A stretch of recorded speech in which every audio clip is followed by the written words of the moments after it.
আসসালামু আলাইকুম ওয়া রাহমাতুল্লাহি ওয়া বারাকাতুহু। কেমন আছেন সবাই? আশা করি সবাই ভালো আছেন, সুস্থ আছেন। আলহামদুলিল্লাহ আমরাও খুব ভালো আছি, সুস্থ আছি। সোনালী রান্নাঘর অ্যান্ড ব্লগ চ্যানেলে আপনাদের প্রত্যেককে স্বাগত জানাই। আজকে আমি নিয়ে চলে এসেছি একটা মজার কেক রেসিপি। এটা কিন্তু দেখতেই পাচ্ছেন, নামটা লিখেছি মুস্কান। মুস্কান আমার মেয়ের নাম। আমার মেয়ের 4 বছর পূর্ণ হলো, সেই উপলক্ষে আমি কেকটা নিজেই ঘরে তৈরি করেছিলাম। Birthday cake recipe. তো এই রেসিপিটা অনেক সহজভাবে তৈরি করেছি, দেখতেও দেখতে পাচ্ছেন মাশাআল্লাহ অনেক সুন্দর হয়েছিল। তার জন্য তোমাদের সঙ্গে শেয়ার করতে চলে এলাম। যদি ভালো লেগে থাকে অবশ্যই একটা লাইক শেয়ার কমেন্ট করে দিবে। আর তোমরা কী ধরনের আমার ভিডিও দেখতে চাও আমার কাছ থেকে সেটাও কিন্তু কমেন্টে জানাবে। আর এই কেকের রেসিপিটা কিন্তু একটিও স্কিপ করো না, কারণ ভালোভাবে যদি দেখো তাহলে কিন্তু তোমার বাচ্চার বার্থডে কেকও কিন্তু তুমি ঘরে তৈরি করে নিতে পারবে। তাতে বাচ্চারা কিন্তু খুব খুশি হবে আর একদম হেলদি হবে। কারণ বাইরের তৈরির তুলনায় ঘরের তৈরি কেক কিন্তু অনেক সুন্দর হয়, অনেক সুস্বাদু হয়, অনেক মজাদার হয়। তো দেখতেই পাচ্ছেন কেকটা কিন্তু দারুণ লাগছে। তো চলুন কিভাবে আমি কেকটা তৈরি করেছি না করেছি সেটা আপনাদের সঙ্গে শেয়ার করি। আর এটা কিন্তু খুব অল্প উপকরণ দিয়ে তৈরি করে ফেলেছি। আর এটা কিন্তু কেটে দেখাতে পারিনি, যেহেতু আমার মেয়ের বার্থডে কেক ছিল, তার জন্য কিন্তু আমার মেয়ে কেটেছিল, আর সেই ভিডিওটা কিন্তু আমি শেয়ার করতে পারিনি। তো এই কেকটা তৈরি করার জন্য আমার প্রথমেই লাগছে বিস্কুট। আমি এটা বিস্কুট দিয়ে তৈরি করেছি, কারণ ময়দা দিয়ে অনেকে কিন্তু পারফেক্ট কেক তৈরি করতে পারে না, করলেও কিন্তু একটা বাজে স্মেল আসে। তো সেটার জন্য কিন্তু আমি এখানে বিস্কুট দিয়ে তৈরি করেছি। তো বিস্কুটের জন্য আমি 2 ধরনের বিস্কুট নিয়েছি। তো একটা হচ্ছে চকলেট কেক বানাবো, আর একটা হচ্ছে ওরিও বিস্কুটের সেই অরেঞ্জ কেক বানাবো। তো প্রথমে আমি আপনাদের সঙ্গে শেয়ার করছি অরেঞ্জ কেক রেসিপি, তারপরে আমি চকলেট কেক রেসিপিটাও শেয়ার করব, সেটাও কিন্তু আমি তৈরি করে নিয়েছি সুন্দরভাবে।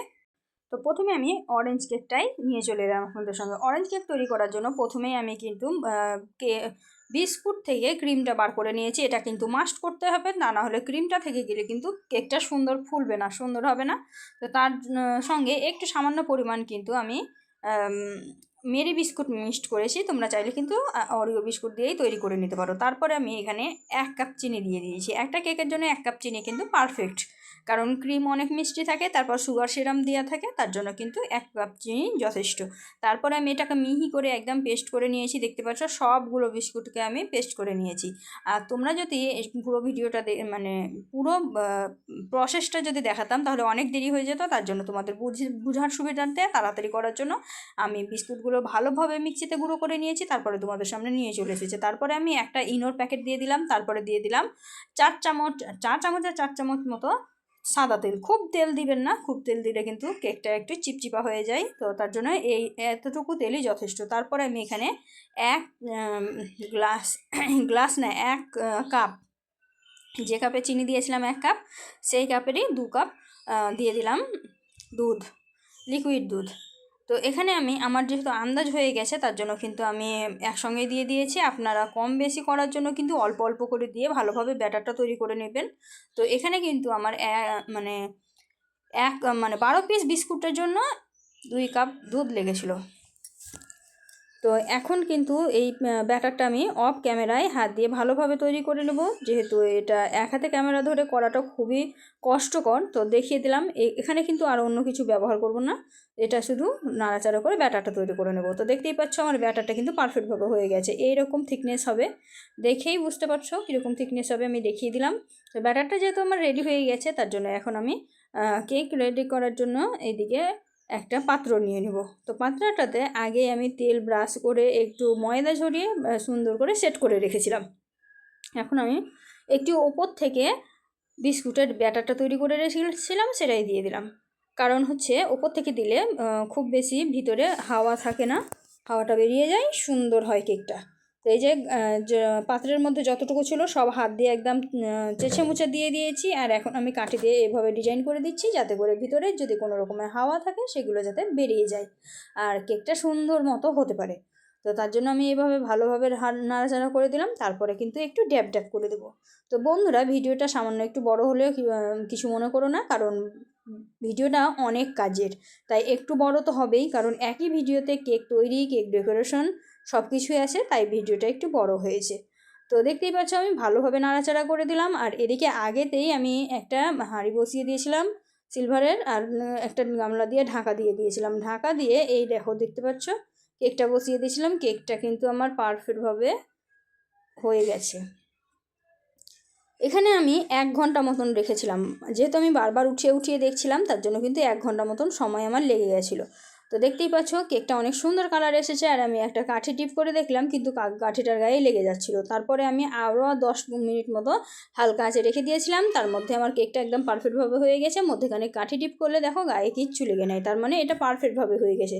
এখন আমি এটাকে ঠান্ডা হতে দিব, তারপরেই কিন্তু মোল্ড আউট করবো, না হলে কিন্তু কেকটা ভেঙে যেতে পারে। তাই তোমরা অবশ্যই কেকটাকে ঠান্ডা করে তারপরে মোল্ড আউট করবে, তার আগে কিন্তু করবে না। আমি ছুরি দিয়ে আশেপাশটা ভালোভাবে কেটে নিয়েছি আর ঠান্ডা করে নিয়েছি, এখন মোল্ড আউট করব। তো দেখো কত সহজেই কিন্তু এটা ছেড়ে আসছে, আর তললে কিন্তু একটুও পুড়ে যায়নি, কত সুন্দর কালার এসেছে দেখো। অরেঞ্জ কেক একদম দারুণ একটা অরেঞ্জ কালার এসেছে, খুব সুন্দর একটা কালার এসেছে, আর কতটা ফুলেছে দেখো, আর খুব স্পঞ্জি হয়েছে কেকটা, খুব সুন্দর হয়েছে। যারা কেক একদমই বানাতে জানো না, এইভাবে যদি আমার ভিডিওটা ফলো করো, টিপসগুলো ফলো করো, তোমরা কিন্তু খুব সুন্দর কেক বানিয়ে নিতে পারবে ঘরেই। আর এই কেক দিয়েই কিন্তু তোমরা চাইলে চা দিয়েও খেতে পারো আড্ডা মারার জন্য সন্ধ্যাতে, আবার চাইলে এভাবে ডেকোরেশন করে বার্থডে কেকও বানিয়ে নিতে পারো। তো এখানে আমি সুগার সিরাপটা ঘরের চিনি আর জল দিয়ে তৈরি করে নিয়েছি। তারপরে আমি কেকটাকে 3টা লেয়ারে কেটে নিয়েছি, আর ক্রিমটা আমি হুইপ ক্রিম কিনে নিয়েছিলাম, তারপরে ক্রিমটা তৈরি করে নিয়েছি। ক্রিম তৈরির ভিডিও দেখালে অনেক দেরি হয়ে যেত, তার জন্য আমি লেয়ার বাই লেয়ার কীভাবে সাজাচ্ছি সেটাই তোমাদের সঙ্গে শেয়ার করতে নিয়ে চলে এলাম। যেহেতু ভিডিওটা অনেক বড় হয়ে যাবে তাই আমাকে স্পিডটা বাড়িয়ে দিতে হয়েছে, কোনো কিছু করার নাই।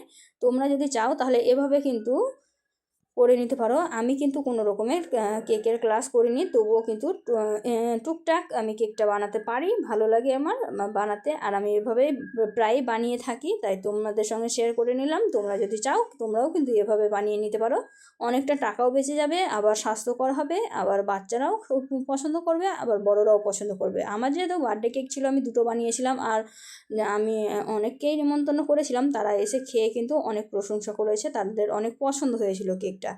তো দেখতেই পাচ্ছ আমি কিন্তু ক্রিম দিয়ে এইভাবে কভার করার চেষ্টা করছি। যেহেতু কেকটা ডেকোরেশন করাটা অনেক টাফ কাজ, কারণ হচ্ছে কোর্স না করলে কিন্তু খুব সহজেই সুন্দর করে সাজাতে পারে না, তবুও আমি চেষ্টা করছি সুন্দরভাবে সাজানোর। আর কেকটা আমার কাটানো একটু কম বেশি হয়েছিল, মানে সমানভাবে স্লাইস হয়নি, তার জন্য একটু উঁচু নিচু লাগছে কেকটা, তাতে কিছু যায় আসে না, কারণ কেকটা সুন্দরভাবে সাজা নিয়ে হচ্ছে কথা। তো দেখো আমি কিন্তু সুন্দরভাবে প্লেন করে নিলাম, তারপরে একটা ডিজাইন করে দিলাম। যেহেতু এটা ব্লেন্ড করাটা খুব কঠিন হচ্ছিল, তার জন্য আমি এভাবে ডিজাইনটা করে দিলাম, তাতে দেখতেও সুন্দর লাগবে আর খুব বেশি খাটনিও হবে না। আর নিচে যে এক্সট্রা ক্রিমগুলো ছিল সেগুলো একটা ভিজা কাপড় দিয়ে ভালোভাবে পরিষ্কার করে নিলাম। দেখো কত সুন্দরভাবে আমি পরিষ্কার করে নিলাম, আর আমার মেয়ে আমার পাশে বসে বসে দেখছিল। এখন আমি একটা পাইপিং ব্যাগ নিয়েছি, পাইপিং ব্যাগে সাদা ক্রিমটা ভরে নিয়েছি, দিয়ে আমি একটা ডিজাইন করে দিচ্ছি। দেখো প্রথমে সাদাটা দিয়ে ডিজাইন করে দিচ্ছি, তারপরে কিন্তু আমি ওপরে পিঙ্ক কালারের একটা ক্রিম রেডি করে ভরে রেখেছি, তারপরে পিঙ্ক কালারটা দিয়ে দিব। তো প্রথমে আমি বর্ডারগুলো তৈরি করে নিচ্ছি সাদা ক্রিমের, তারপরে কিন্তু পিঙ্ক কালারটা দেবো, তাহলে কিন্তু দেখতে অনেকটা সুন্দর লাগবে। তো দেখো সাদা যখন ছিল তখন কিন্তু দেখতে অতটা সুন্দর লাগছিল না, যেমনই পিঙ্ক কালারটা দিলাম কেকের মধ্যে একদম জান চলে এসেছে, এত সুন্দর লাগছে দেখতে। তো এটাও দেখতেই পাচ্ছ আমি কিন্তু খুব সহজেই কেকটা ডেকোরেশন করে ফেললাম, আর দেখতেও কিন্তু মাশাআল্লাহ অনেক সুন্দর লাগছে। তো তোমাদেরকে কেমন লাগলো একটু কমেন্টে জানিও, যদি ভালো লেগে থাকে অবশ্যই লাইক শেয়ার কমেন্ট করতে কিন্তু ভুলো না, আর বন্ধুদের সঙ্গে অবশ্যই শেয়ার করে দিও, তাদেরও একটু সুবিধা হবে, কাজে আসতে পারে। তো যেহেতু এটা আমার মেয়ের বার্থডে কেক ছিল, তার জন্য কিন্তু আমি এখানে শুধু নামটাই লিখেছিলাম, আর পরের কেকটাতে কিন্তু আমি হ্যাপি বার্থডে লিখেছিলাম। তো পরের কেকটা পরের দিনে আবার নিয়ে আসবো, শেয়ার করব তোমাদের সঙ্গে। আর এখন আমি কিছুটা সুগার বলগুলো ছড়িয়ে দিচ্ছি, কারণ রং বেরঙে সুগার বল দিলে কিন্তু ভালোই লাগে। আর এই দেখো দেখো আমি প্রথমবার কেকের নাম লিখছি, মোটামুটি হয়েছে, খুব একটা ভালো যে বলবো যে খুব একটা ভালো হয়েছে, কিন্তু কাজ চালানোর মতো হয়েছে। আমার মেয়ে তো অনেক খুশি হয়েছিল, আর যাদেরকে বলেছিলাম তারাও খুশি হয়েছিল, এটাই আমার জন্য অনেক। তো তোমাদেরকে কেমন লাগলো তোমরাও সত্যি সত্যি একটু কমেন্টে জানিও, যদি ভালো লেগে থাকে অবশ্যই লাইক শেয়ার কমেন্ট করে দিও। আজকের ভিডিওটা কিন্তু এই পর্যন্ত, দেখা হবে এই ধরনেরই আরও নিত্য নতুন রেসিপি নিয়ে। ততক্ষণ সবাই ভালো থাকবেন, সুস্থ থাকবেন, আমার জন্য দোয়া করবেন। খোদা হাফিজ।